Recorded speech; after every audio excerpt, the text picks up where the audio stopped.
People fly for different reasons. They could be going on a holiday. They could be working. They might be visiting family or friends. You are going to be travelling on a plane from Gold Coast Airport. Airports need to be very safe, and there are rules that you will need to follow. Listen to staff carefully and follow the rules. You are flying to a place outside of Australia. This is called international travel. You will need two things to travel internationally: a boarding pass and a passport. If you check in online, you can have your boarding pass on your phone or printed from home. Your passport must be valid for at least 6 months or more before your flight. If your passport will expire in less than 6 months, you will not be allowed to fly internationally. You can take things with you on your flight. Carry-on baggage is small. This will have things you need in the airport and on the plane. Check-in baggage is large. This bag will have things you will need for your trip when you get off the plane. Check your airline's rules on baggage size. There are strict rules for what you can take in your carry-on bag on an international flight. All powders, liquids, gels and aerosols must be under 100 ml each and must be carried in a clear Ziploc bag. Airports can be very busy. It is best to arrive at the airport at least 3 hours before your flight, as it will take time to go through the airport. When you first walk inside Gold Coast Airport, you may feel overwhelmed. You can go to the Gold Coast Airport Ambassador Information Desk for guidance. There are a few things you need to do before you can go on your plane. If you have not checked in at home, you will need to check in at the airport. You will need to have your passport checked by airline staff to make sure it is valid. Look for your airline's picture on the display boards. This will show you where to check in at your airline. Airlines may use counters or kiosks to check in. If your airline uses check-in counters, join the queue and wait.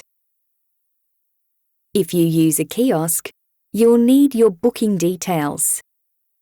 Follow the instructions on the kiosk screen to check in.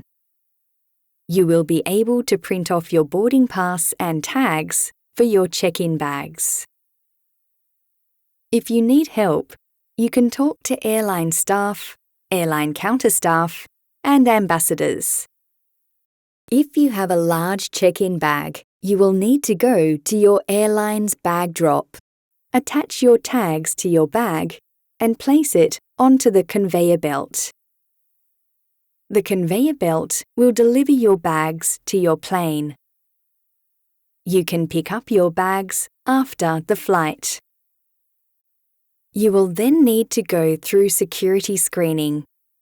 It checks that everybody is safe to fly. Join the queue and wait.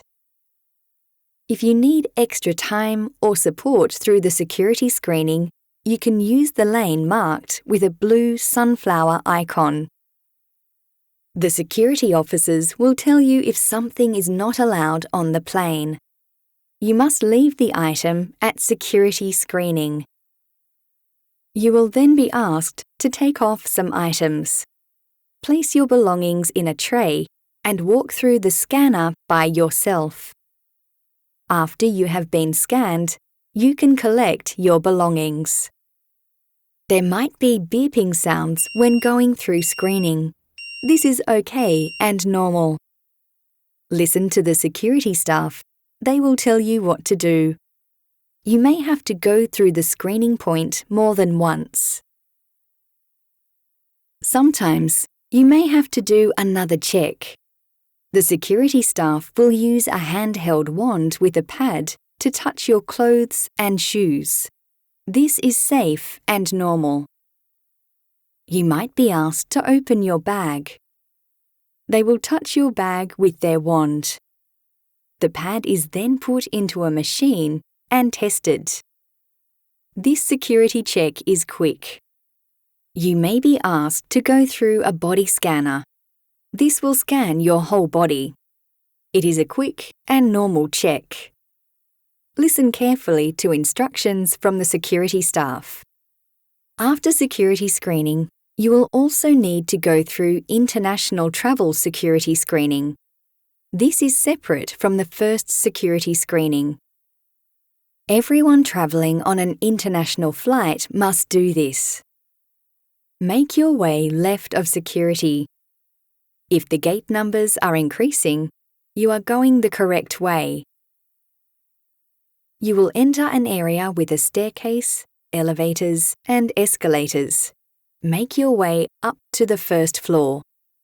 Continue down the corridor and you will find international security. Join the queue and wait. Take off any hats, headphones, or sunglasses and place them into trays. Place any liquids, gels, or computer gear into another tray. The trays will be taken through a scanner. You will get your items back after they have been scanned. If you are carrying liquids above 100 ml, you may not be allowed to take them through security. If you have bottles with drinks in them, you can refill them once past security. You may be asked to go through a body scanner again. Remember to carefully listen to instructions from the security staff. You will then need your passport checked. This is called passport control. You can do this in two ways. A. Customs desk, or B. Self-service. If you choose customs desk, line up with the rest of the passengers. When you get to the desk, you need to give your boarding pass and passport to the border force officer. You will need to take off any hats or sunglasses. Look towards the officer, and after the check, they will give you back your passport. You can talk to an Australian Border Force officer if you are unsure where to go. If you choose self-service passport check, join the queue and wait. Scan your passport and follow the instructions on screen. Once you have stood and had your photo taken, the gate will open. Then you will walk through the gate. You can talk to an Australian Border Force officer if you are unsure what to do. Once your passport has been checked, make your way up to the second floor. You can use the lift, escalator, or stairs to reach the first level. You will then enter duty-free. It is very bright and smells of perfume. You will then arrive in the International Departure Lounge, where you will wait until your plane is ready. Your gate number is on your boarding pass. You can go shopping, have a drink, or have something to eat, or you can go straight to your gate and wait for your plane. There are large green windows in the centre of the lounge. If the glass makes you feel uncomfortable, you can choose to sit in a place further away to wait for your plane. Make sure you check the information screens or listen out for announcements. Your plane may be waiting at a different gate. This can sometimes happen and is normal.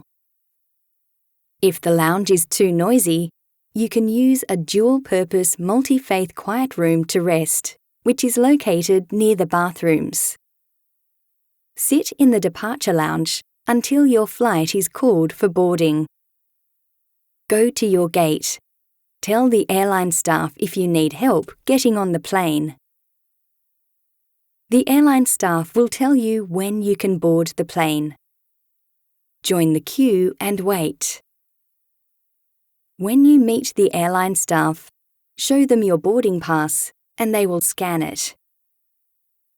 You will get to your plane either through a boarding bridge or by walking onto the tarmac. This will depend on your gate number and seat number. The boarding bridge connects your gate to your plane directly, so you do not need to walk outside on the tarmac. Walking on the tarmac to your plane can be loud, as you will be outside. You may also smell fumes from the planes. You will be greeted by another airline staff. They will check your boarding pass. Find your seat. You may need to get up and let people past so they can sit next to you. Follow instructions from the airline staff until you are off the plane. Enjoy your flight.